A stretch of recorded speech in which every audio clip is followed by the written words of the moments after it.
जावा हर 11 में तो रवि विजा वाला गोसावी अमान ऐसा बड़ा मान गुरुजी ले लिया, लक्ष्मी ब्याह छोड़ दिया और पूरी मंदिर पकड़ लिया, राधा रमन जी को मंदिर को वो सदस्य तो वो ही है ना, तो संग सब तो संग इतनी बड़ी है, संगति को सिर्फ होता है मतलब आपको थोड़ा सा ही बात चाहिए पहले तो आपको जब भगवान को चाहे तो सारों को मिल जाने से समझ में आपको सारा हो जाए।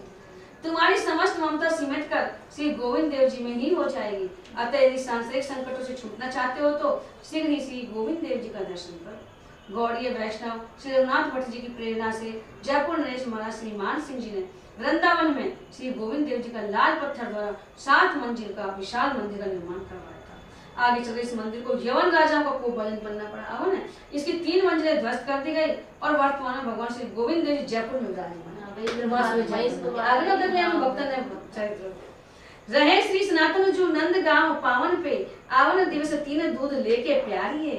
सांवरो किशोर आप पूछे कहीं और रहो, कहे चारी भाई पिता रीति हूँ जारी है। गए ग्राम बूझी घर हरी पे न पाए कहूँ, चहु दिसी हेरी हेरी नैन भरी डारी है। अब के जो आवे फिर जान नहीं पावे, शीश लाल पाग भावे निष्ठन उर धारे।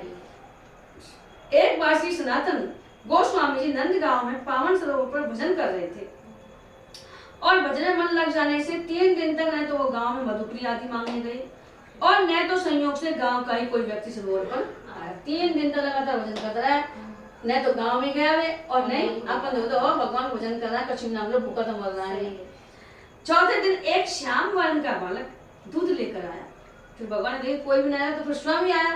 पहले तो कोई ना कोई प्रेरणा दे वो आ जाए और नहीं आए तो भगवान स्वयं चले आए और उसने प्रार्थना पूर्वक आपको दूध पिलाया। बालक की रूप माधुरी से आकृष्ट होकर आपने पूछा कि तुम कहाँ रहते हो। तब बालक ने अपने घर का पता बताया था तथा कहा कि हम 4 भाई हैं और साथ ही पिताजी का भी परिचय दिया। 4 नाम लक्ष्मण से तो वो 4 बालक के चले जाने पर श्री सनातन जी का मन पुनः बालक के दर्शन के लिए उत्कंठित हुआ।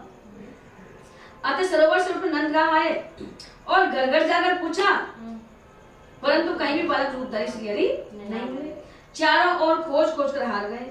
आपके नेत्रों से अश्रुपात होने लगे तथा आपने ये निश्चय किया कि यदि इस बार में बालक आवेगा तो उसे मैं जाने नहीं दूंगा।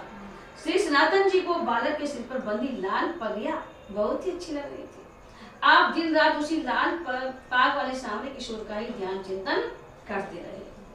सांवरो किशोर बोलो नंद किशोर की जय हो। वह स्वयं ठाकुर श्री मदन मोहन जी थे। वो ठाकुर मदन मोहन जी थे।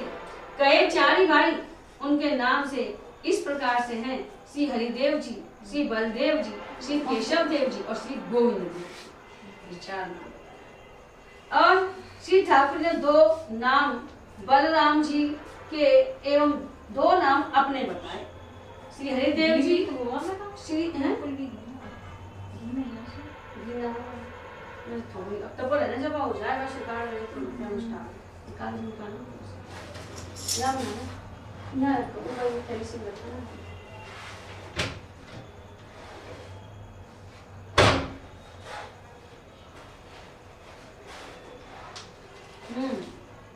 तो 2 तो भगवान ने खुद का नाम बताया, 2 डाल दिए बलराम जी डाल दो।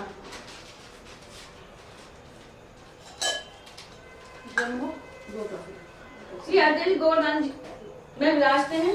बलदेव जी बलदेव ग्राम में विराजते हैं और केशव दास जी केशव देव जी मथुरा में विराजते हैं और गोविंद देव जी श्री वृंदावन में विराजते हैं। इन चारों विग्रहों के नाम के साथ देव शब्द है। गोविंद देव, केशव देव, बलदेव और हरिदेव, तो देव नाम है। अतः इन्हें भाई भाई कहा है। पिताजी का नाम नंदू बताया है। गए ग्राम श्री सनातन जी नंद गांव में घर घर जाकर सबसे पूछते यहाँ कोई नंदू नाम के ब्रजवासी है क्या। उनके श्री हरिदेव नाम पंकज ला जाओ थोड़े से कम करते हैं। बलदेव, केशव देव, श्री गोविंद देव नाम के 4 पुत्र हैं। नंद गांव में सभी ब्रजवासी कहते हैं कि बाबा इस नाम का तो यहाँ कोई नहीं रहता। ये बावले से भय जाता पूछताछ कर रहे हैं, मतलब पागल से हो जाए भगवान का वो ग्रह में। एक वृद्ध ब्रजवासी ने आपके मन की व्यथा को समझ लिया कि भगवान के दास हैं और उनको भगवान ने दर्शन दे दिया इसलिए ढूंढते ढूंढते बाबा को नंद के लाला ने छल लिया है, समझ गए। अतः मैं आपको समझाते हुए बोले कि बाबा वह श्याम किशोर बालक कोई और नहीं था, वह तो साक्षात ठाकुर श्री नंद नंदन ही थे। उन्होंने तुम्हें चकमा देने के लिए ही 2 नाम अपने तथा 2 नाम बलराम जी के बताए हैं। तो संत ही बता सकते हैं और कोई ना बता सके सामान्य व्यक्ति। और पिताजी श्री नंद बाबा को ही नंदू नाम बताया है। यह सुनते ही श्री सनातन गोस्वामी जी प्रेम विभोर हो गए और आंखें उनकी डबडबा गई। मैं भी दूध पिलावा भी भगवान खुदा है। कही व्याली रूप बेनी निरखी स्वरूप नैन जानी श्री सनातन जू काव्य अनुसारी। राधा सल तीर ध्रुम डार गई झूले फूले देखत लफ लफात गति मति वारी। आए यो अनुज पास फिरे आस पास देखी भयो अति त्रास गए पाहु उर धारिये। चरित अपार उबे भाई इत सार पगे जगे जग माही मति मन में उजारी। श्री रूप गोस्वामी जी ने चाटू पुष्पांजलि नामक स्रोत में श्री राधिका जी की वेणी की नागिन से उपमा दी। राधिका की चोटी की नागिन से। इस प्रसंग को जब श्री सनातन गोस्वामी ने पढ़ा तो श्री राधिका जी का स्वरूप अपने नेत्रों से देखा तो आपको यह उपमा प्रिय नहीं लगी कि काई नागिन चोटी की दी है। आपने विचार किया ऐसा लगता है कि भाई साहब ने भाव पद्धति से हटकर केवल काव्य पद्धति का ही अनुसरण करते हुए लिखा है। काव्य भी लिखा तो भाव को लेकर लिखा जाए, तो इन्हें केवल वैसे काव्य लिख दो, भाव ना है। जैसे अपन कोई कविता लिखे है, काव्य लिखा है, भाव। परंतु एक दिन श्री सनातन जी श्री राधा कुंड के तट पर बैठे भजन कर रहे थे। इतने में आप क्या देख रहे हैं कि एक वृक्ष के डाल पर झूला पड़ा हुआ है और उस पर बैठी एक गौरवन की किशोरी प्रफुल्लित मना झूला झूल रही है। श्री राधा जी और सखियां उमंग में भरकर झूला रही हैं। उस किशोरी की पीठ पर आपको लफलाफाती नागिन सी दिखाई पड़ी। वो छोटी देखने पड़ी हो। आप तुरंत उस नागिन से किशोरी जी की रक्षा करने के लिए दौड़ पड़े। नागिन लगी ना छोटी पड़ी तो आप रक्षा की खानी जाए रक्षा कर। परंतु समीप पहुंचने पर देखा कि वह नागिन नहीं है, वस्तु तस्तु उसकी वेणी ही है। इतने में ही वह झूला का दृश्य भी अंतर्ध्यान हो गए। लेकिन ना उपमा अब भाव सुना दी, अब इनको भाव हो गई चोटी है जो नागिन सी लग रही है उनको। सही है। तो ये बचाव को भगा कितना दिल की चोटी है तो नागिन ना है। फिर तो आप समझ गए कि ये तो साक्षात किशोरी राधिका जी ही सखियों के साथ झूला झूल रही थी और हमारे भ्रम के निवारण के लिए ये लीला की थी। हमको जो भ्रम हो रहा था। फिर तो श्री राधिका जी की वेणी को साक्षात देखकर श्री रूप जी के वर्णन को पूर्ण सत्य पाकर वही ने सत्य कहिए आपने उस पर अपनी मति गति न्यौछावर कर दी। वही सही है, तुमने भाव स्वीकार करिए।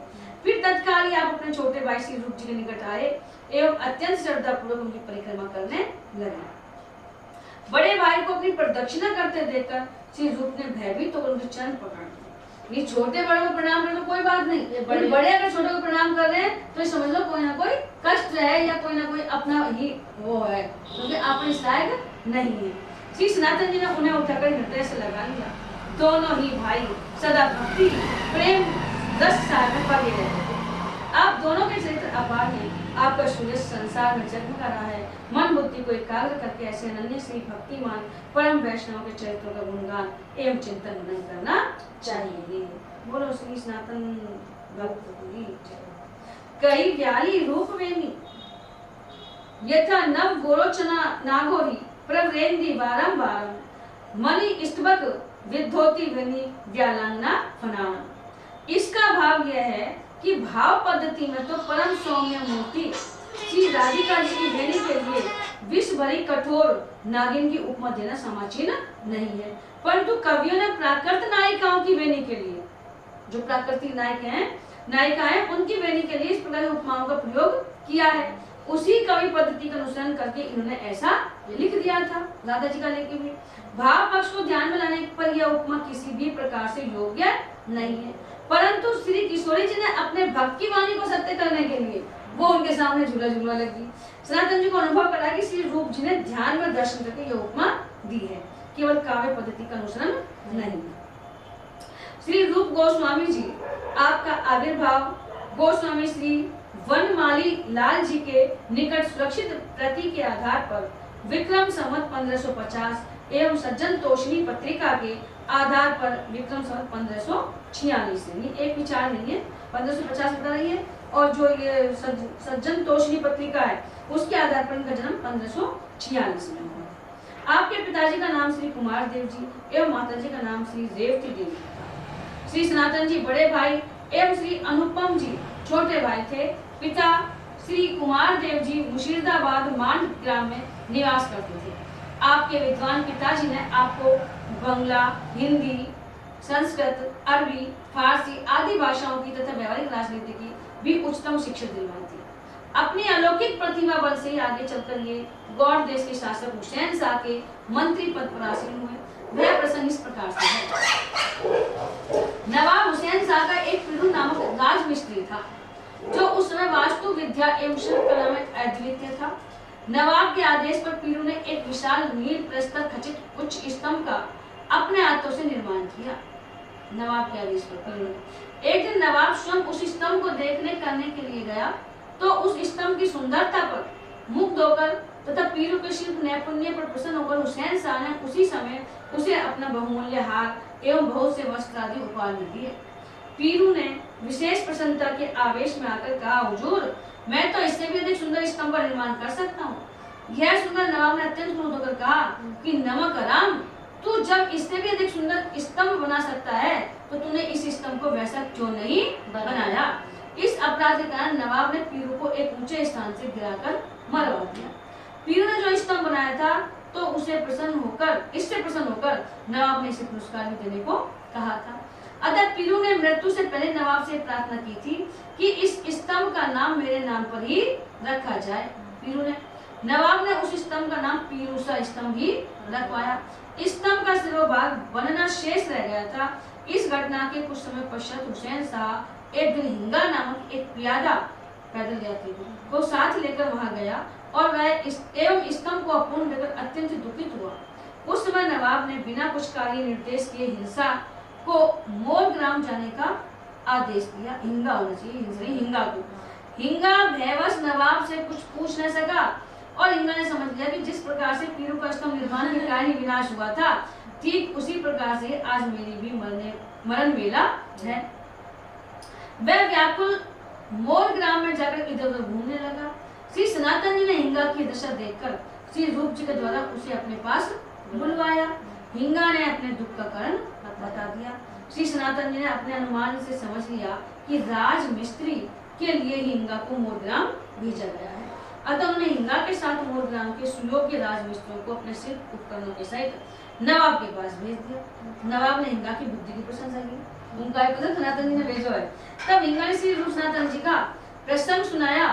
सुनकर नवाब ने तत्काल ही पालकी भेजकर दोनों भाइयों को बड़े आदरपूर्वक बुलवाया और दोनों को दरबार में दबीर खास एवं साकर मलिक का पद प्रदान किया। दोनों भाइयों ने बड़ी दक्षतापूर्वक राजकार्य संभाला, परंतु कुछ समय पश्चात इन दोनों भाइयों की राजपद एवं राजसुख से ग्लानि हो गई, भगवान के भजन में लग गए।